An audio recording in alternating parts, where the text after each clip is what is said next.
Hola, bendiciones hermanos y hermanas.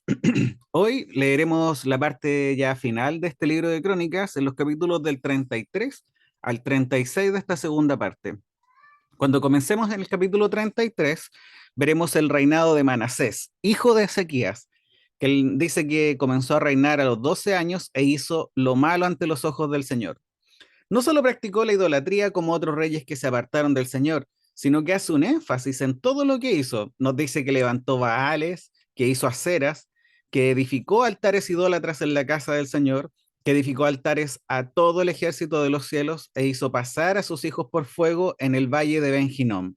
También dice que practicó magia, adivinación, hechicería y espiritismo. Bien dice su palabra, hizo mucho mal ante los ojos del Señor. Y esto empeora cuando nos cuenta que puso una imagen que él hizo, idólatra, dentro del templo de Jehová, y pero tan mal le fue que todo esto que hizo indujo al pueblo de Judá, a los habitantes de Jerusalén, a orar peor que las naciones que habían destruido cuando ellos llegaron a la tierra prometida. También indica el relato algo importante. El versículo 10 nos dice que el Señor habló a Manasés y a su pueblo, pero ellos no hicieron caso. Por esto, los comandantes del rey de Asiria dicen que llegan a la nación y el rey Manasés es tomado como prisionero y llevado a Babilonia. La historia de Manasés es una historia que no debemos olvidar. Ya mencionamos todas sus faltas ante Dios, pero su historia nos muestra el carácter de Dios. La misericordia de Dios es mayor que todas las faltas de Manasés. En este capítulo veremos cómo cuando éste es capturado por el rey de Asiria, se humilló grandemente, dice que oró, que suplicó, que reconoció que solo Jehová es Dios verdadero y Dios lo perdonó y lo trajo de regreso a Jerusalén. Cuando llega a Jerusalén, este trata de enmendar un poco su error y vemos que bota los altares que él mismo había edificado. Así que es importante poder pensar cómo, a pesar de todo lo que hizo, Dios mostró su misericordia infinita. Incluso aquellos pecados que para nosotros moralmente eran irreconciliables, pero vemos como Dios muestra su misericordia y perdona a Manasés. Muchas veces he conocido historias de hermanos que dicen haber conocido a Dios en el dolor porque fueron muy porfiados, esto en palabras de ellos.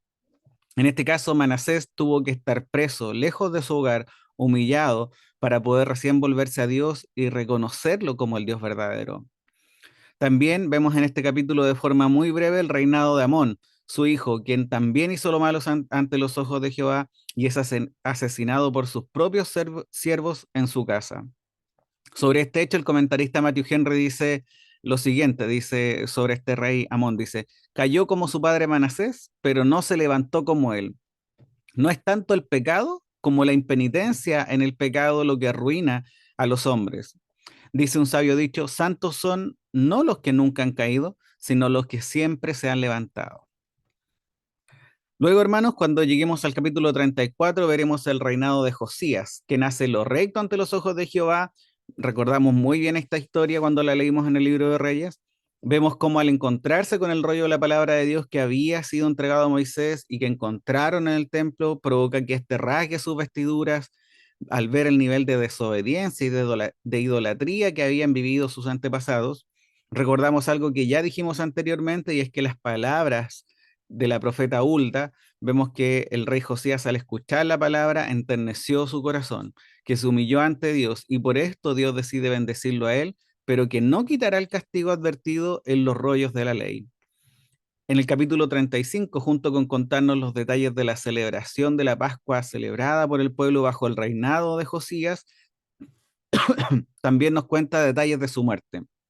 Al colocar el relato de su muerte en una especie de contraste con la alegría que tenía el haber encontrado los rollos de la ley, más la celebración de la Pascua, es como si el cronista estuviera diciendo, una vez más, después de mostrar esa devoción, después de mostrar este gran poder, esta percepción espiritual, el rey de la casa de David cayó en un gran pecado.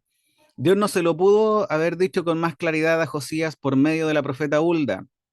Judá no iba a sobrevivir mucho tiempo después de la muerte de Josías. Sin embargo, aquí estaba Josías tratando de conservar el reino de Dios con medios físicos coactivos, cuando el reino solo podía ser construido y fortalecido por medios espirituales y bajo la guía y la protección de Dios. Y no solo esto, sino que Dios agregó una advertencia profética contra la batalla de Josías. Dice que Necao, este comandante egipcio, le envió mensajeros a decirle: ¿qué tengo yo contigo, rey de Judá? No vengo y a ti, sino contra la casa que me hace guerra. Y Dios me ha dicho que me apresure. Deja de oponerte a Dios, quien está conmigo, no sea que Él te destruya. El cronista calificó este mensaje como de boca de Dios, al que Josías obstinadamente se negó a hacerle caso. Muchos se han preguntado: ¿y cómo se suponía que Josías supiera si el mensaje del rey pagano era verdaderamente del Señor? ¿Acaso hasta Sennacherib no había afirmado sin justificación que tenía el apoyo del Dios de Israel? La respuesta parece bastante sencilla, y es porque esas palabras perfectamente eran consistentes con lo que había recibido de la profeta Hulda. También estaban de acuerdo con los que todos los profetas estaban anunciando durante el reinado de él. Judá iba a caer.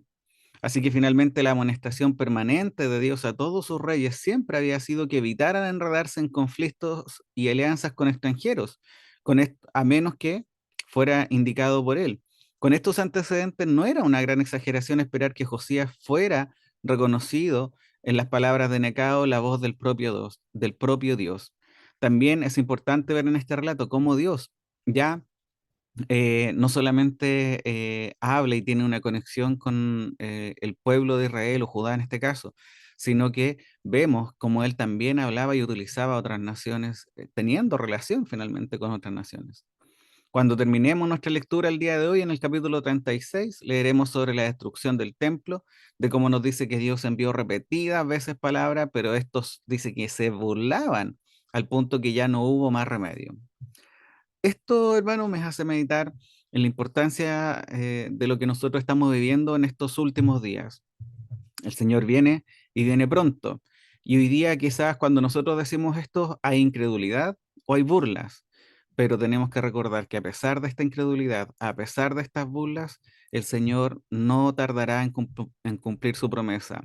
Así que nosotros debemos estar velando, debemos estar alerta, porque el Señor viene. Y todo esto, toda esta incredulidad, todas estas burlas no detendrán la venida y el juicio de nuestro Señor Jesucristo.